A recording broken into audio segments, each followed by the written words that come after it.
Well, hello, and welcome to Stop, Let's Team Up. Hey, it's Ross. I have a guest today, and we're going to discuss a comic that was near and dear to my heart, and he was the creator of it. It's Mr. Paul Kupperberg. Thanks for coming on, Paul. Say hello to everybody. Hello, everybody. Okay. All right. Well, thanks for coming on, Paul. And I want to, first thing I like to ask everybody is, what's your comic origin story? What made you a comic book fan? Well, it started with a cartoon. It started with the Fleischer Superman cartoons in the 1940s, which I used to watch as a kid on TV. They would show them on this kid show that I watched. Born and raised in Brooklyn, New York, and the thing was on at 7 o'clock at night. I would watch this show. It was hand puppets and cartoons and all this stuff. And they'd run a Superman cartoon, and our bedtime was 7:30. So I'd go to sleep at 7:30, and I would literally dream of Superman. And this was a black and white Superman on a little 17-inch television set because it was 1960. And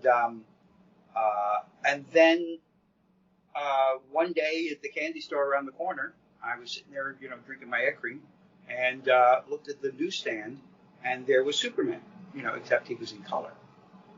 So, that just it was a whole new world for me, and I just started reading these things. And I also have a brother who's older by 2 years. I had a brother who was older by 2 years, and my uncle, who lived in the next building over, was 10 years older. So they both read comics, and so they were just all around. I was surrounded by them. And I started. My favorite as a kid, and it was funny. I was talking with Howard Chaykin about this at Terrificon over the weekend. Andrew Esposito's Wonder Woman from about late 50s and early 60s, when it was being written by Robert Kanigher, and it had all this fairy tale, and she would encounter genies and dragons and fairy tales, and that's Merboy and Birdboy, and that's where Wonder Girl and Wonder Top came into existence. They were supposed to be Wonder Woman as a kid, as a tot, and Wonder Woman as a teenager, but Bob got kind of mixed up and thought, and wrote a story with all three of them, and suddenly, it became canon. But anyway, and I just graduated on from that, and I found, and then, the thing that cemented it was in 1965 or so. I read a reprint of Flash 123, the Flash of Two Worlds, that introduced the whole multiverse to the DC universe, and it was reprinted in the Flash annual. So then, but the thing that grabbed me was when Flash races across that bridge and winds up in Keystone City. He stops at a newsstand and looks at a newspaper, the Keystone News or whatever it was, and the date on the newspaper was June 14th, 1961, and my birthday was June 14th. Oh, that's cool. Like, holy crap, my birth, the multiverse was born on my birthday, And I was like, dude, I'm done. I'm here. I'm locked in. And Julie Schwartz is my new god. Okay. I love asking this question because that, to me, how someone becomes a fan is almost more interesting than like an individual comic or something. Or, sure. It's because I got hooked because of Big Brother. He handed me a comic book. Well, in a weird way, I got hooked because of my big brother. He was somebody I needed to escape from. So I found that escape in comic books.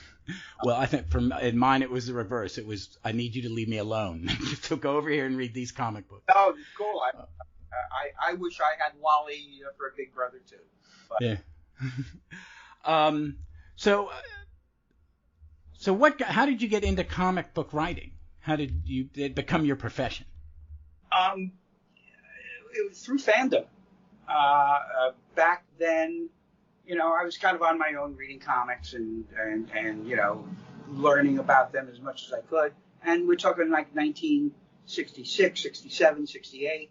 No internet, no books published about this stuff. I mean, Jules Pfeiffer's The Great Comic Book Heroes was really the only book that had been published. You're shifting your eyes like, I've never heard of that. No, I think I'm trying to remember if my brother had so many of these books he would hand to me because he was collecting a lot of those early reference ones. Yeah. And I don't think I've seen that one. I remember we had the one. What's the one with the Steranko cover? Oh, Steranko's History of Comics. Yes, yeah, there were two of those, right? 2 volumes. Got them right up there, yeah. Yeah, and he had the Fleischer, Superman, Batman, and Wonder Woman encyclopedias. Yeah, those came a little later. Though, yeah. So at the time, it was just what I pick up what you could, Occasionally there'd be a newspaper article about comics or a convention or something. And then in 68 or 69, I forget exactly when, I met this other kid in middle school, which we then called junior high school. Mm-hmm. And we were in 9th grade, and a mutual friend introduced us, and that was Paul Evans. And, we started talking comic books, and that was it. The friendship was sealed, and we've been friends ever since. And I practically, lived at his house. We were doing fanzines in those days. We were publishing. And, it wasn't just a matter of typing something on a computer and clicking and moving pictures around. We had to type things out. We had to cut them up. We had to paste them up. We had to use rubber cement and glue sticks and scissors and T-squares. And it was just a laborious project. But we started publishing something called Etc. in February 71. And that was a news fanzine. We figured there had been a news zine that was being published by Don and Maggie Thompson, but they were dropping that and moving on to actual lives. Mm-hmm. And so we thought, well, we can do that. We were 16. We figured we can take over for what these guys were doing. So we started it. We started a fanzine with $16 budget and printed it up and sent it out. And the people that Don and Maggie Thompson gave us we sent them a copy, and they gave us this really nice, encouraging review. And suddenly we started getting subscriptions, and this grew. By the time we gave it up in the summer of '73, when we graduated high school, we had a subscription of the Comic Reader. Etc. became the Comic Reader, which is a venerable old, fanzine started by Jerry Bales and Roy Thomas way back when. But we had like 3,500 subscribers. Oh, very cool. I remember, so the Comic Reader that was coming out like in the early 80s, a little more, was that it in a later iteration? That would be, it was passed on to Jerry Sienkiewicz and Mike Tiefenbacher, who were publishers of the Menominee Falls Gazette, which was a tabloid-sized newspaper that reprinted old comic strips. Okay, because I remember getting that was like one of the first like comic magazines, like news and interviews that I could see. We were like the TV guide of comic books in those days. We had most of the people in the business were subscribers. I've got notes from people who were subscribers or asking for comp subscriptions, because they're in the business. From all kinds of people from that era, from the early 70s. So, it was a pretty big deal.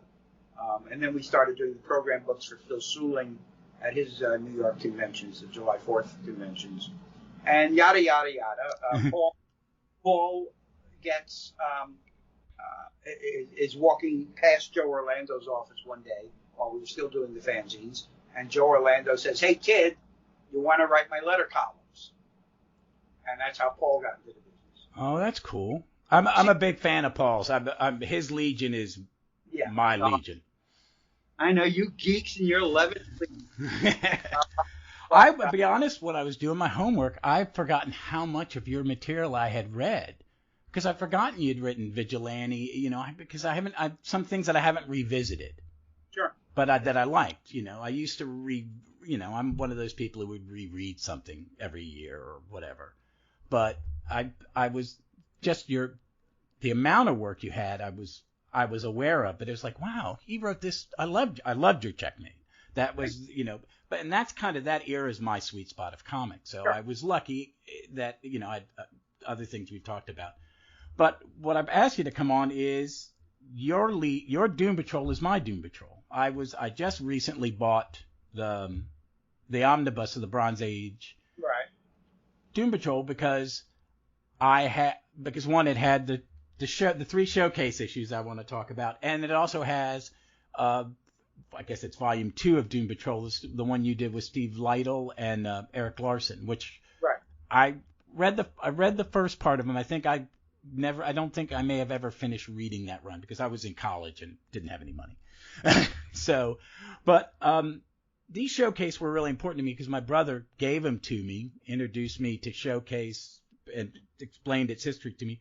And I read your introduction to the Bronze Age Omnibus, so I want to kind of ask you what your history with Doom Patrol and how you got the 3 issues to reinvent them. Well, I was a big fan of the original Doom Patrol. I didn't discover it until a few months after it was canceled, after the big, the big death of the Doom Patrol at the end of that original run.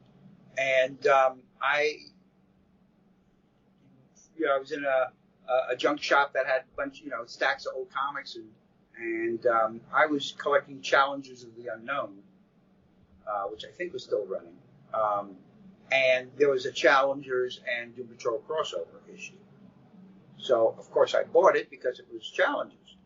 And then it was like, I read it, it's like, who are these guys? Mm-hmm. And I remember there had been copies of the Doom Patrol laying in that stack, So I went back and bought those few issues and, done.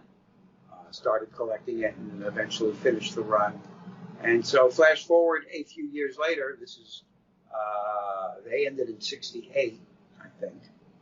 And this is in 77? It's 77, but it's probably late 76 that I got. Okay. But anyway, Levitz called me up.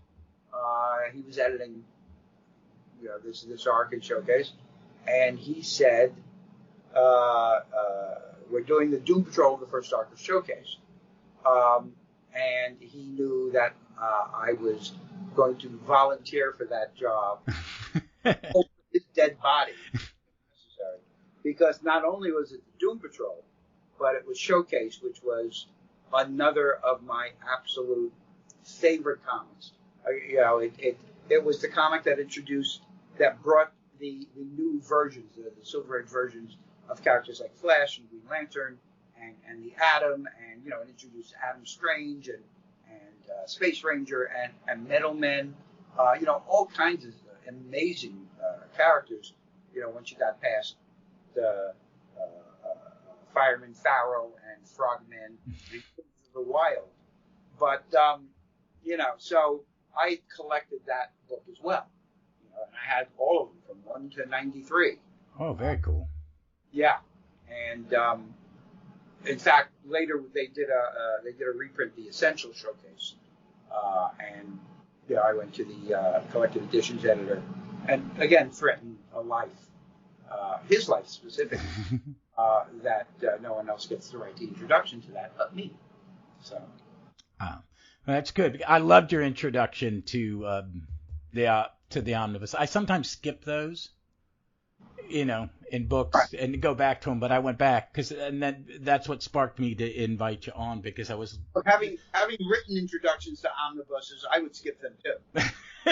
I've read a few Bad Dogs recently, but it just because that you were, you had an origin story with your love of the Doom Patrol, and then this. So when was your remit on this to create new heroes to go in it, or was it all up to you how it came back? I don't recall the exact circumstances, but this was post Ween Cockrum X-Men. Okay. And that kind of set a model for what super teams were. Yeah. I get you. Mixed batch of whatever. And in 2001, I was in a social situation with Arnold Drake, who's one of the original creators of the original Doom Patrol. Bob Haney helped on that script, and Bruno Permiani drew it brilliantly. And at some point, I said to him, I'm really sorry that I deviated so far from your original concept on Doom Patrol. Looking back, you had this really great setup, and I really shouldn't have messed with it. I should have stuck true to that. And it's really a big regret in my professional career. And Arnold kind of patted me on the shoulder and said, I know. He was very Talmudic. It was. I mean, for me, it was.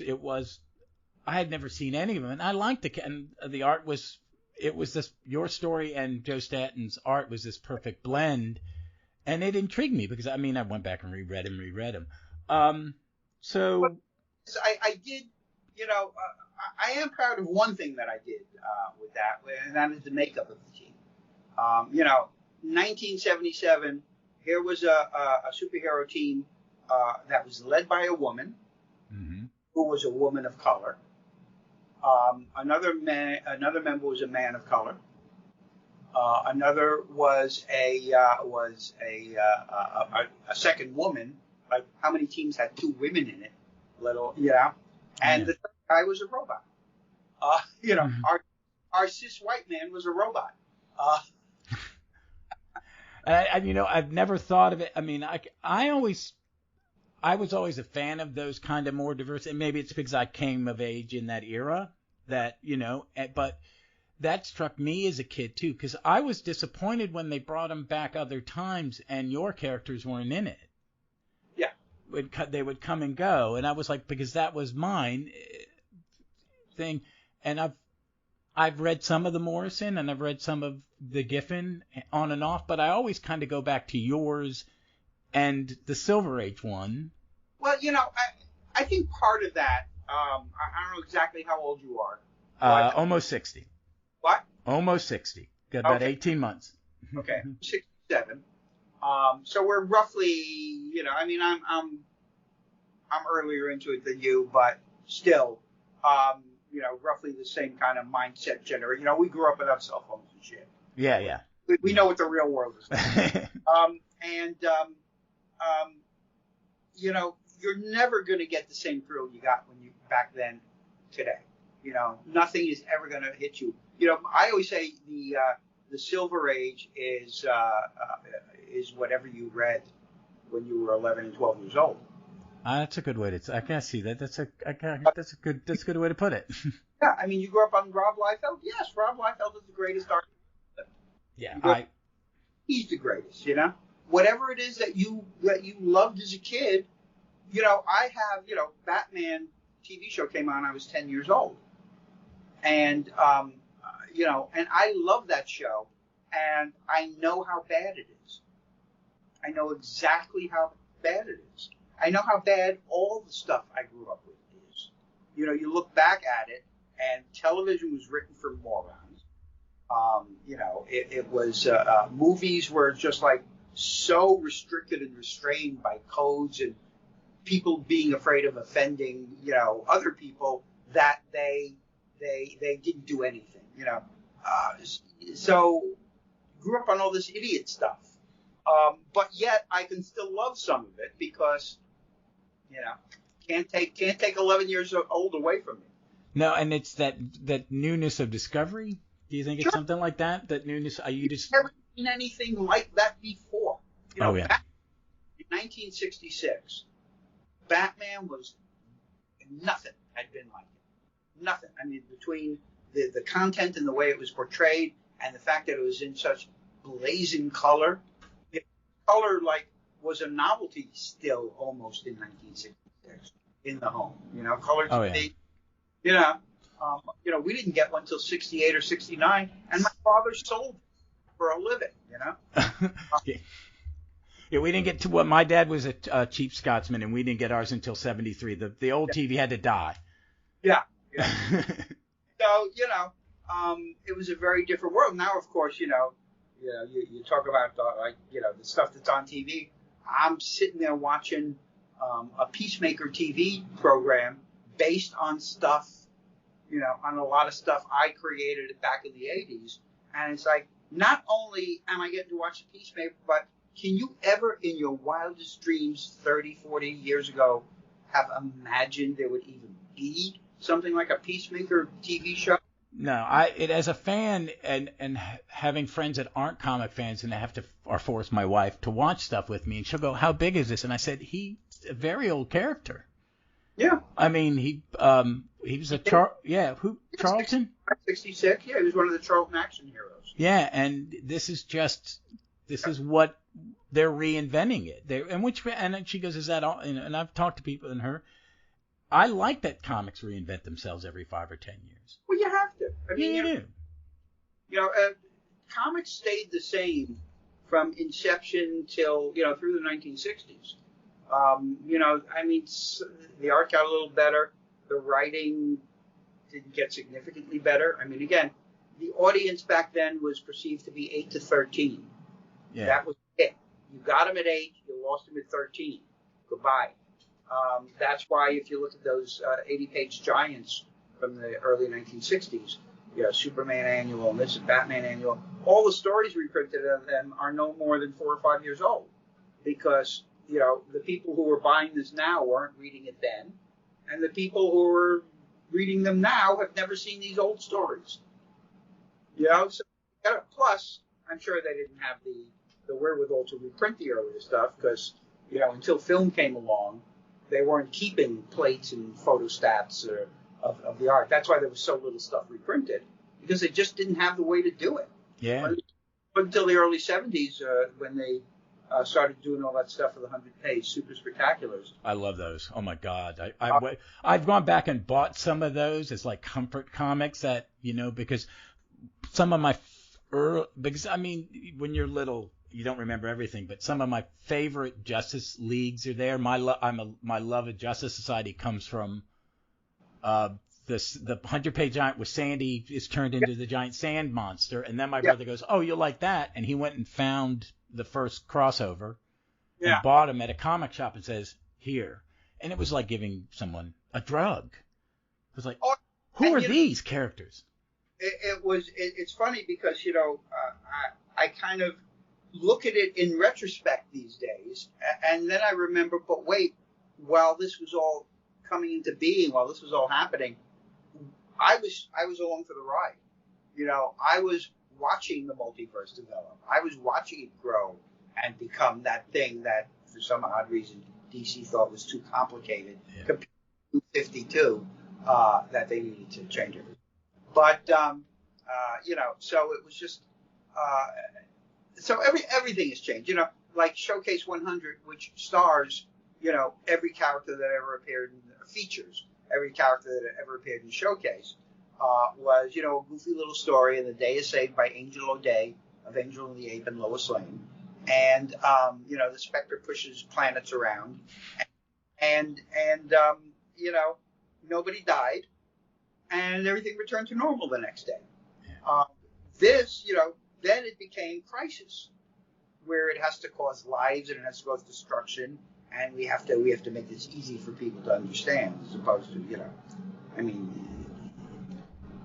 How smart do you need to be to understand the concept of the multiverse? And now look, it's whole, their whole movie's based on, they use it as a. I'm not. I was at that weird point when Crisis came out because I was in an early college. I'd graduate. It was somewhere right after I graduated college. So I have a soft spot for a lot of stuff right before it and up until about 1990. Okay. That's where they lose me, is in the late 80s, early 90s.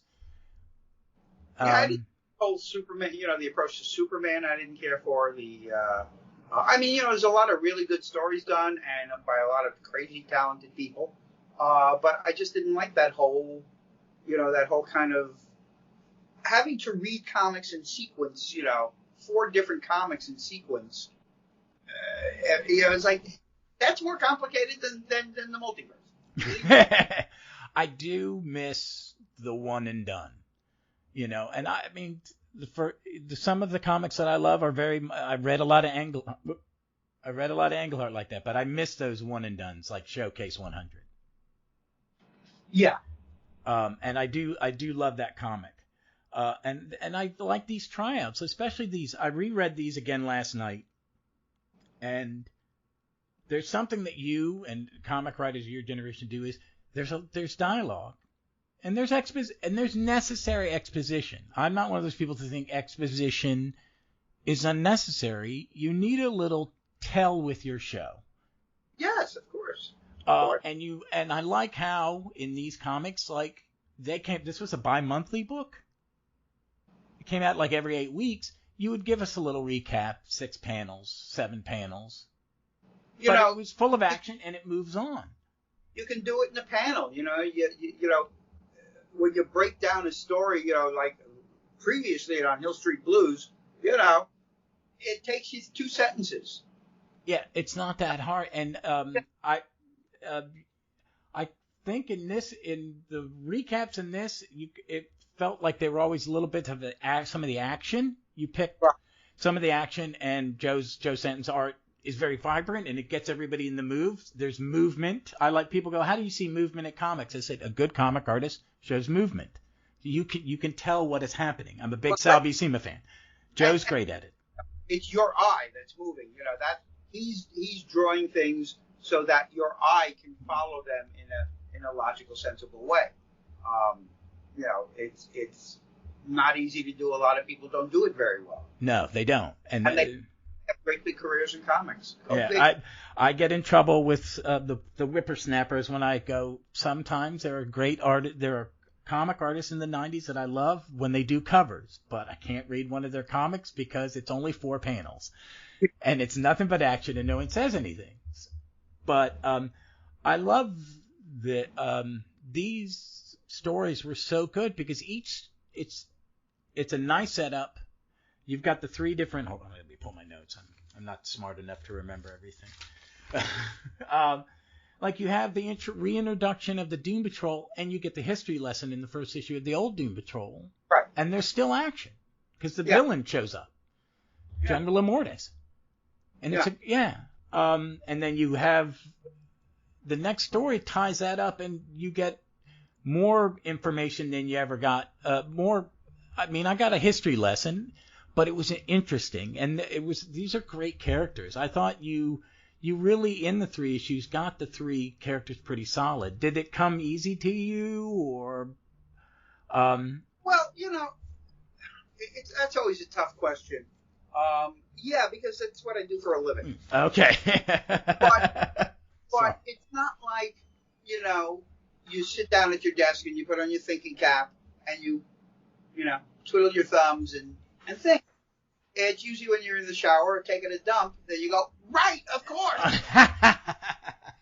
You're thinking about taking a shower and you're dumb. Hopefully not at the same time. Yeah. So,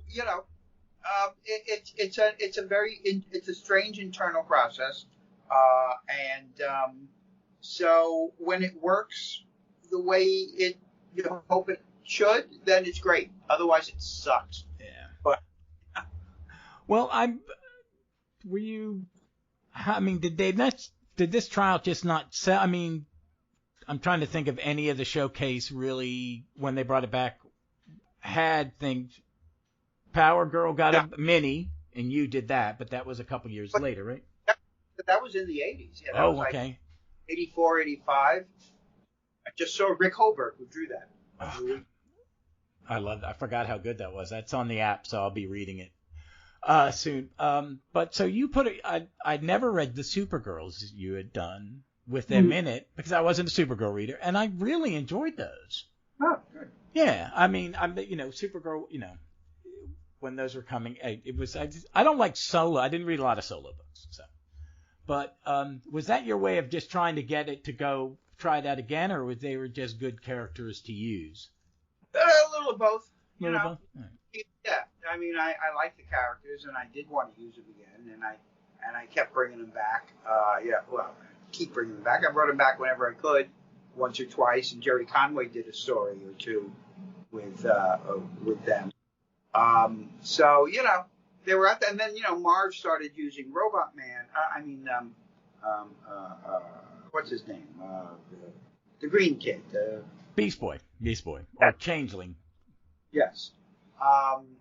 yeah, Marv started, got him for Teen Titans, and that also brought him Mutafar and Mentor, the Dalton.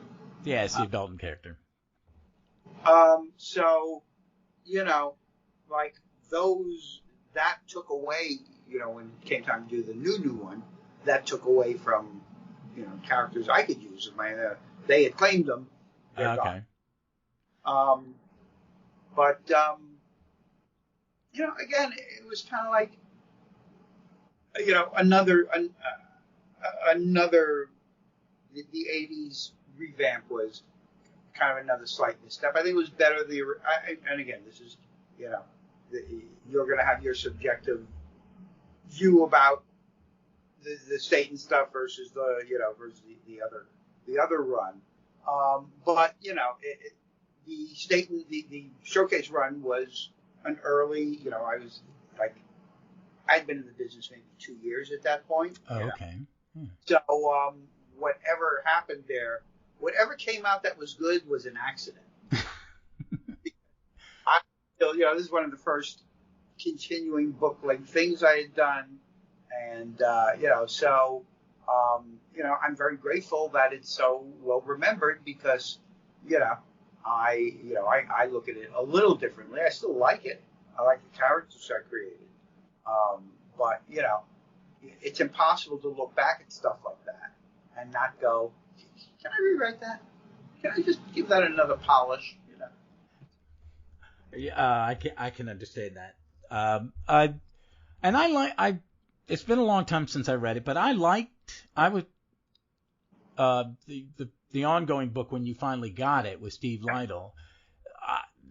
I followed him because I'd read his, I'm a big fan of his Legion. Sure. And stuff like that, and it's beautiful. And I enjoyed it. Now I'm glad I've got the omnibus. I haven't gotten that far. I've gotten up through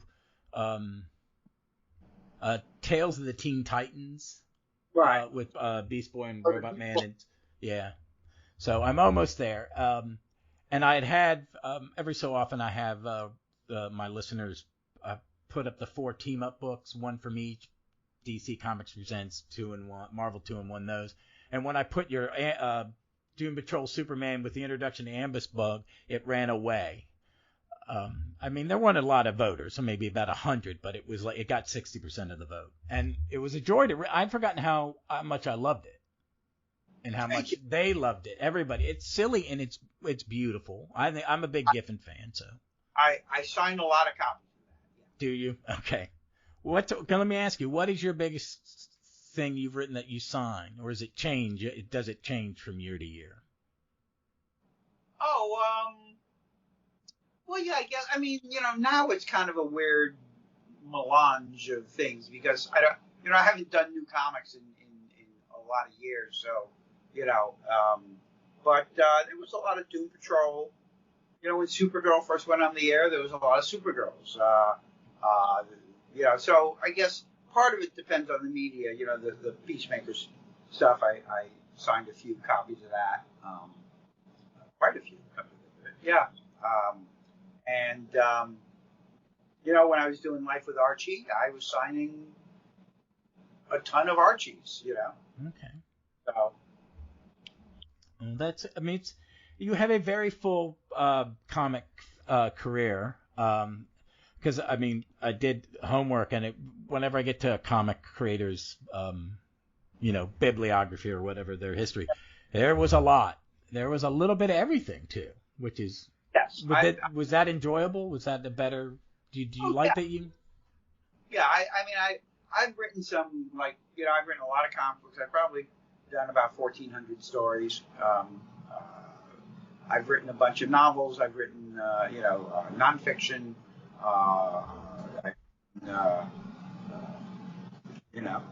Paul Kupperberg's writing illustrated guide to writing comics. Oh, cool.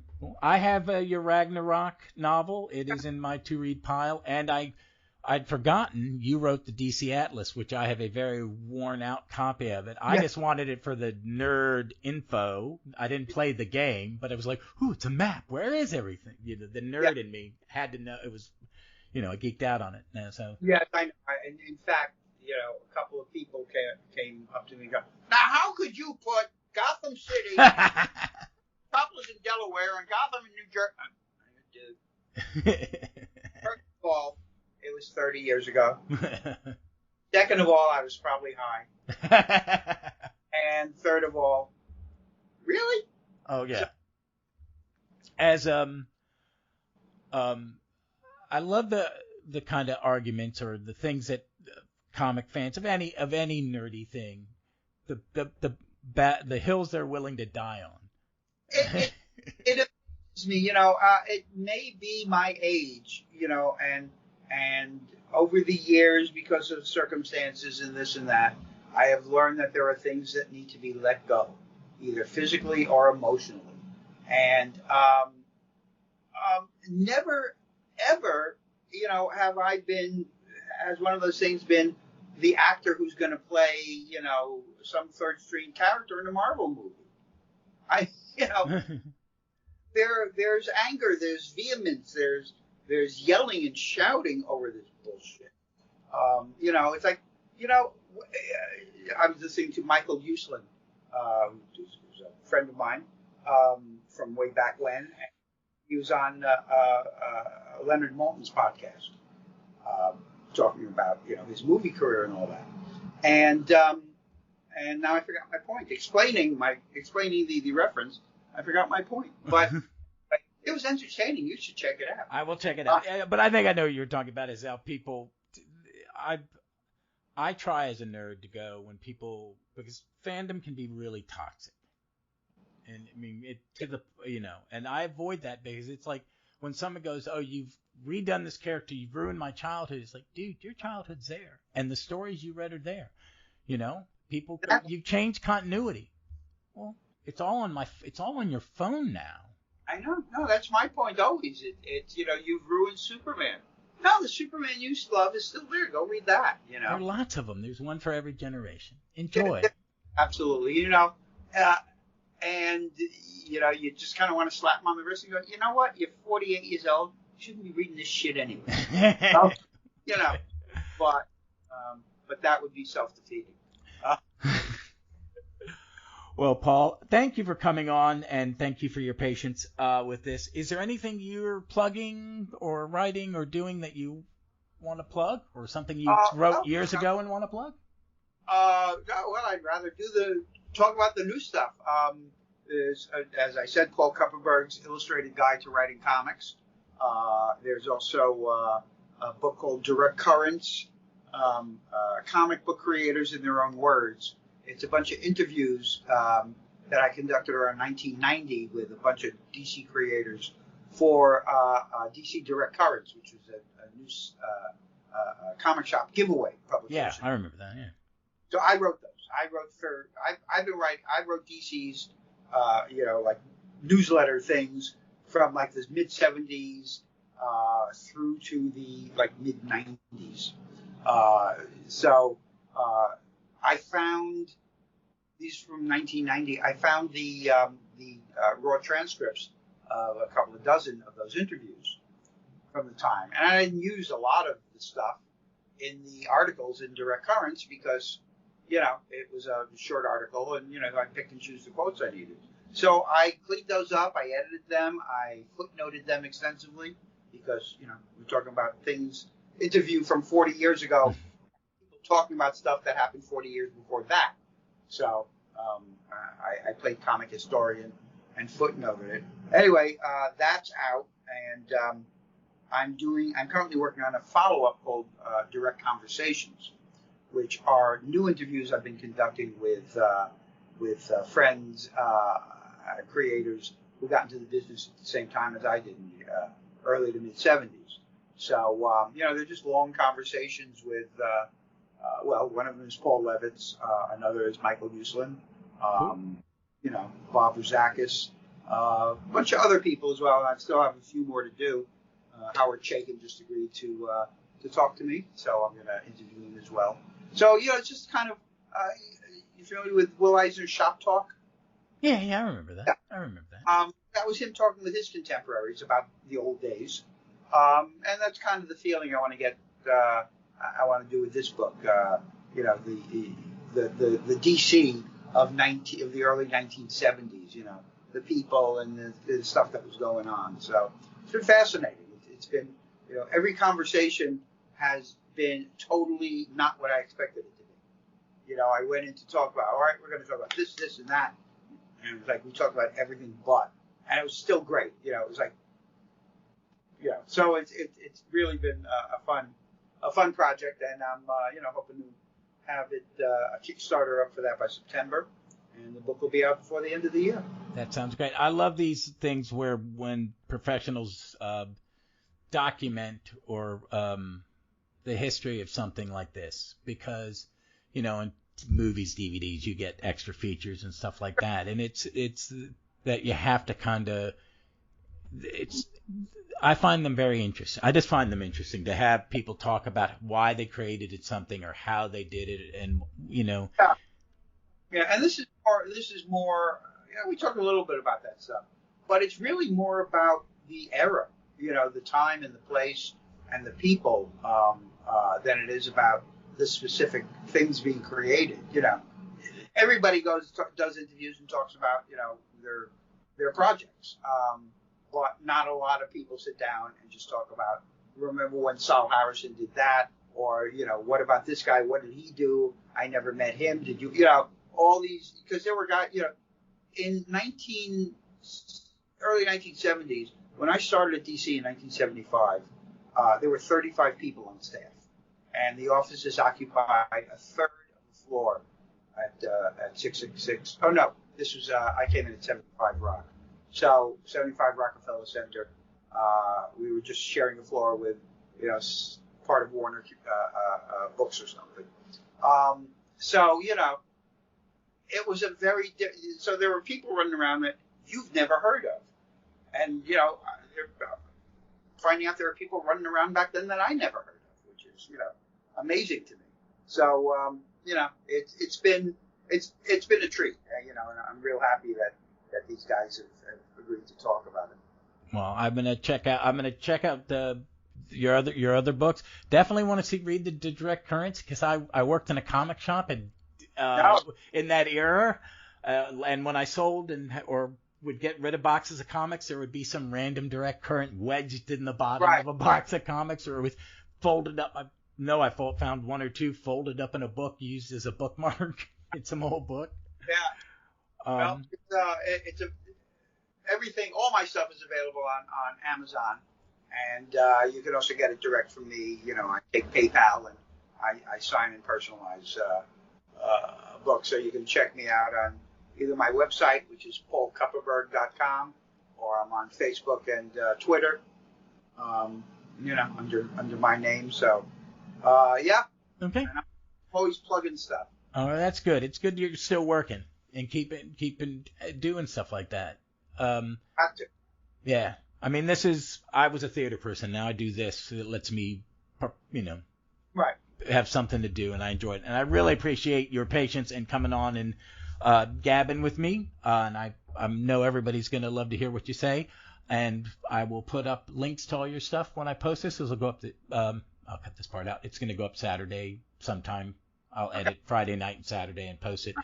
And I will put up links to all that stuff. Excellent. So I'll do it. So folks, again, thank you, Paul, but I'm going to go now. So just remember, be safe, be smart, be kind, and read some comics. All right. Thank you, sir. Thank you so much. I'm so sorry for the bad start. It's all right. Listen, I just, No. Yeah. I just had to say something. No, that's fair enough, man. I can go on a tangent, and I appreciate being reined in. And it was a wonderful conversation. I really appreciate it. Sure. All right. I had fun. Yeah, I'll send you some links. Like I could send you some links to the books and. That'd be great. That'd be great. Can you send me? Do you have any promo images of the book covers or stuff like that? Yeah. I can covers it. Because what I do is I'll post it on whatever the website that's created by my provider, right? And then I go on Twitter and I put hashtags and stuff like that, and then I'll have several links with photos and stuff. So I'd rather, your book covers and anything, any publicity photos you want up on it. Okay. Well, feel free to tag me or link me or whatever. Oh, I will. I'll tag you on that one, and because I do shout out, so I'll put that, and that's where I'll put all your images and your links. Cool. All right. Thanks a lot. Thank you, sir. Have a good night. All right, bye.